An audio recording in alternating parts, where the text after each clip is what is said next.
Noble Black News presents The Dark Legacy of Slavery and the Exploitation of Black Men by White Women in the Antebellum South. The history of slavery stands as a painful reminder of humanity's capacity for unimaginable cruelty and oppression. In America, slavery was deeply rooted in the social and economic structures of society, beginning from the colonial era and extending through the antebellum period. Enslaved Africans and their descendants were subjected to forced labor, brutal punishment, and a myriad of degradations designed to strip them of their humanity. The term antebellum comes from the Latin words ante, meaning before, and bellum, meaning war. In American history, the antebellum period refers to the years before the Civil War, spanning from the late 18th century through to the war's outbreak in 1861. It was a time marked by profound social, economic, and political changes, but also by the increasing entrenchment of slavery.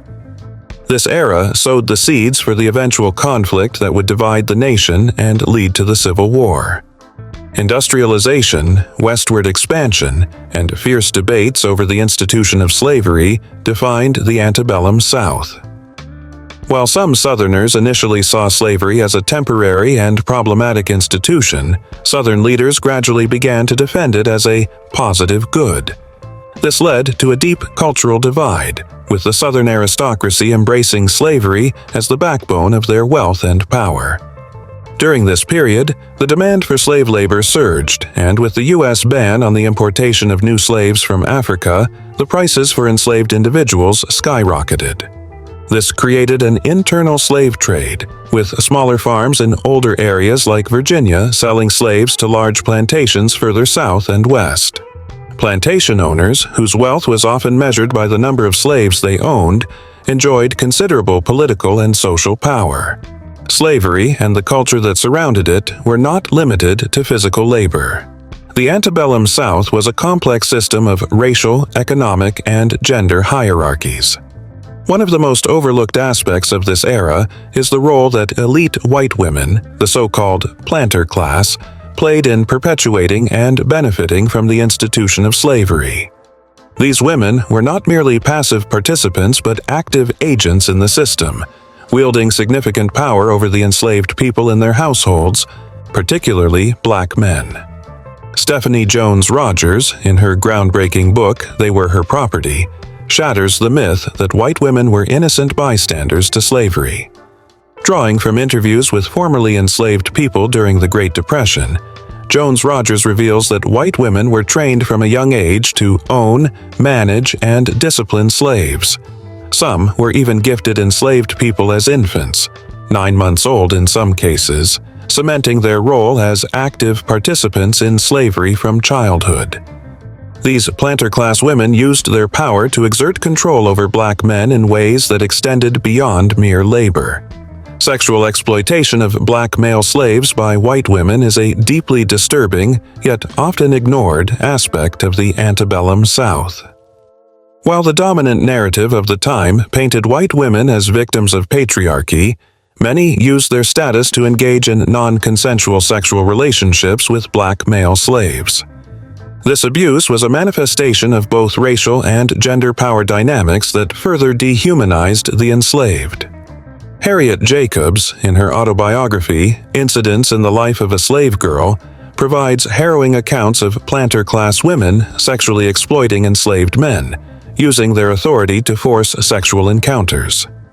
These relationships were predatory and abusive, stripping the enslaved men of their dignity. While society often ignored or silenced these stories, Jacobs exposes the reality that black men faced not only physical violence but also sexual coercion. The abuse didn't end there.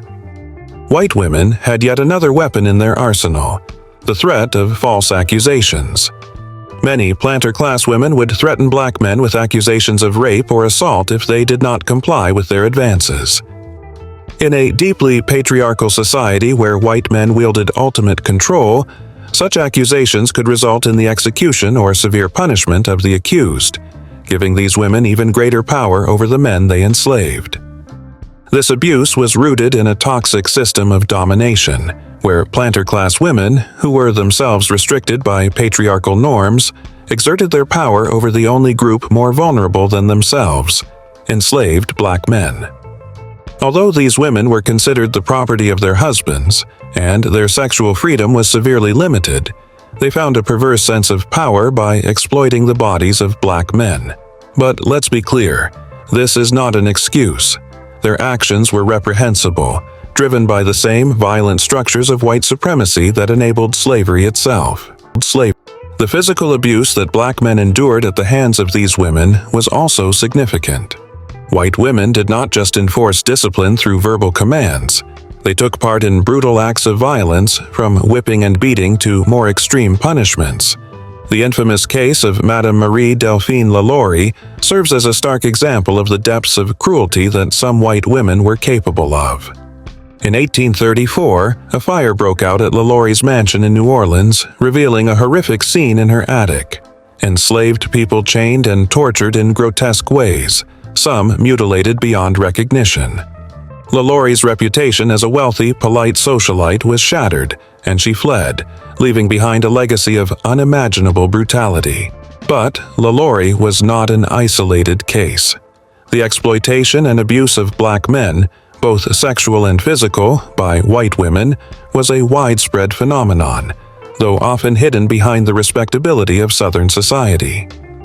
These women used the same tools of violence and control as their male counterparts, maintaining the system of slavery through their actions. By examining the abuse of black male slaves by white women, we reveal a dark and often overlooked dimension of history. These stories have been deliberately silenced, but it is crucial that we confront them to understand the full scope of slavery's horrors. At Noble Black News, we are committed to uncovering these untold truths, not just to honor the memory of those who suffered, but to deepen our collective understanding of history. Acknowledging these painful realities is essential to moving forward and building a more inclusive and equitable society. The legacies of slavery are still with us today, in ways both visible and invisible, and by understanding the full story, we can begin to address the wounds that remain. Thank you for watching this important segment. If you believe in the importance of these stories, share this video to keep spreading awareness, and don't forget to subscribe to Noble Black News for more eye-opening content. We are committed to telling the stories that matter, stories that have been ignored for far too long. Together, we can ensure that the voices of the past are heard and that Thank you for watching Noble Black News, where we strive to bring you the real stories and perspectives that truly matter. If you found this video insightful, don't forget to give it a thumbs up, share it with your community, and leave your thoughts in the comments below. We'd love to hear from you. Make sure to subscribe and hit the notification bell so you never miss out on our latest content. Together, let's continue to uncover the untold stories and celebrate the achievements of the global Black community. Stay tuned for more powerful stories. Until next time.